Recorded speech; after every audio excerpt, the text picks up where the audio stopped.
So we've spent some time looking at Patagonia because they're for sure known for being super sustainable, but really thinking about the planet.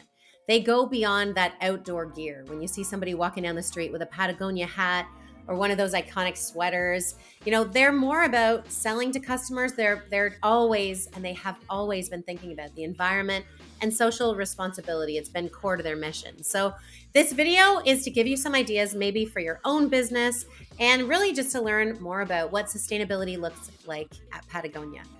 All right, let's go. Patagonia was founded in 1973 by Yvon Chouinard. The current mission is we're in business to save our home planet. And so this mission guides every single decision at Patagonia, from the product design to corporate strategies to even ensuring their operations benefit both people and the planet. If you're looking for a new book to read, this one's an oldie but a goodie. It's called Let My People Go Surfing, and it's by Patagonia's founder. They decided to figure out their own way to make sure that Patagonia's only shareholder is Earth. And so how it works, 100% of the company's voting stock transfers to the Patagonia Purpose Trust, creating to protect the company's values, and 100% of the non-voting stock has been given to the Holdfast, which is a nonprofit dedicated to fighting the environmental crisis.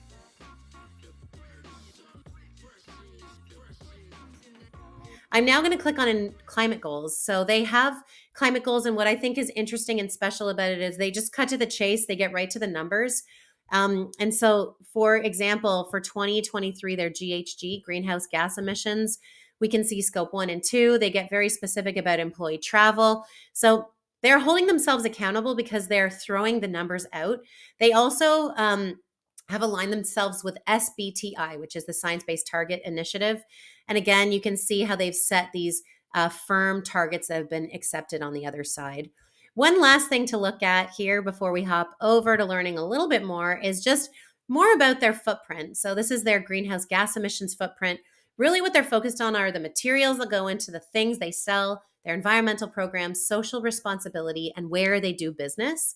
And so some progress this season. They are sticking themselves to real numbers. So 100% of the virgin down they source is traceable, which is fantastic. 99% of the products in their spring 2024 line were made with preferred materials, including recycled materials. So, honestly, we could get under the hood to see that this is true. We can learn more about exactly what they're working on. But what I think is so special about Patagonia is their very firm stance and also their education to the public. So if you want to learn about what is regenerative organic or why recycled, what is that and what is fair trade, they're all about educating. They're all about, people and planet.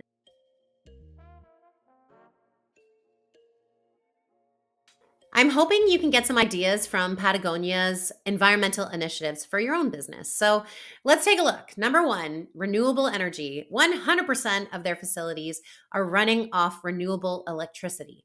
Crazy. It's actually cheaper. The next is they're investing in renewable energy products. So again, you're thinking, energy, solar, could be wind. There's 100 things that this could be.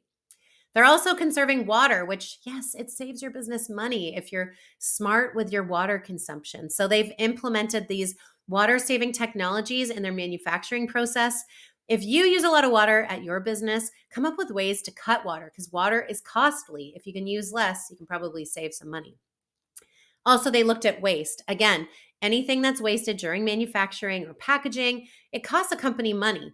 Obviously, Patagonia is doing this for the planet, but they're also being smart and efficient with their money. So, comprehensive waste management strategies, commitment to zero waste in operations, which is so smart. Then environmental P&L or profit and loss accounting. So they calculate the carbon cost of every single item sold, which is totally crazy, but very interesting and maybe something to think about. Why would they do this? Well, number one, it drives product choices and accountability. Number two, it ensures a comprehensive understanding of the environmental impact. And so if you're buying something, it's really interesting to know the carbon cost of every item. So what are the key metrics to do this? Well, it's obvious. It's greenhouse gas emissions, it's water, and it's waste. So your consumer can be more informed about the impact of this item that they want to buy. So Patagonia has been doing this for a really long time. They actually were the first to use recycled plastic water bottles for their fleece all the way back to 1993. And they also tried to reduce the reliance on virgin petroleum fibers too. So we can see year over year what their impact was or what their footprint was. Again, scopes 1 and 2 and scope 3, we can see their CO2es, which is important for us to see the trend year over year. So their current goal is they want to achieve carbon neutrality by 2025, which is coming up. They want to reduce their absolute scope 1 and scope 2 emissions by 80% by 2030. And they want to reduce scope 3 GHGs by 55% by 2030. So they want to reach net zero by 2040 across the entire value chain.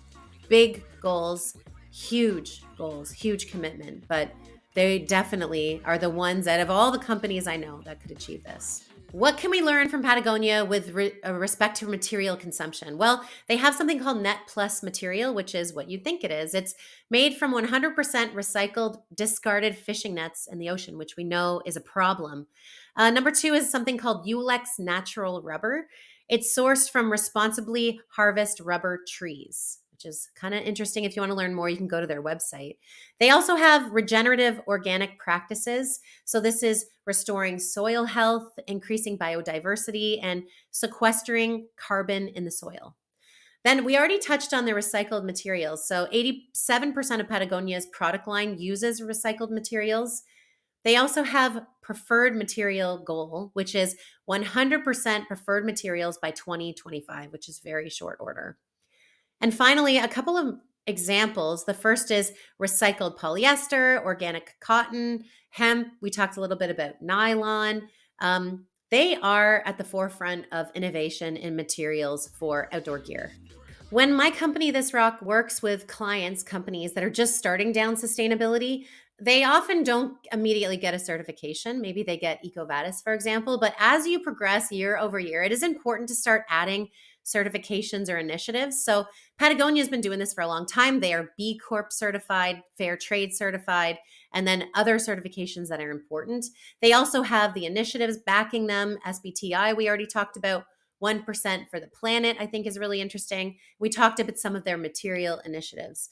They're also part of some big alliances and partnerships, the Conservation Alliance, Sustainable Apparel Coalition, other ones that you'll recognize as well. Why would they do this? Well, they're committed, and it shows that they are legitimately tracking data, making public commitments, and other organizations are holding them accountable. So if your business is brand new to sustainability, it's obviously important to start writing a couple of policies, getting some baseline data, making some targets. And then I would absolutely suggest getting some relevant certifications and initiatives going that is relevant to your business, maybe size, location, and industry. They could differ. If you have something of theirs and it breaks, they will send you a repair kit. They also do a trade-in program. Basically, they're trying to prevent you from looking at the next shiny thing and buying it if something you already own that they've made is perfectly good. Or they want to get something used in the hands of somebody that could use it. So they also have recycling initiatives, and they try to reduce their waste in promoting a circular economy. So I would say the next step, if you were interested in Patagonia, is go to their website, watch a couple of their videos. They're very informative. Again, there's one on wild recycled, there's one on fair trade, there's one on regenerative organics. Go and learn something. It's interesting. Maybe the next time that you buy something or your company buys something, you'll have an idea of how to do it a little more sustainably. Thank you so much for watching. If this was helpful to you, please give us a thumbs up. If you have an idea for a future video, let us know. We're always looking for new topics that are interesting to people like you. And if your business needs a little bit of help with sustainability, then feel free to drop us a note. Thanks again for learning along with us, and I hope this was informative to you. Have a great week. See you later.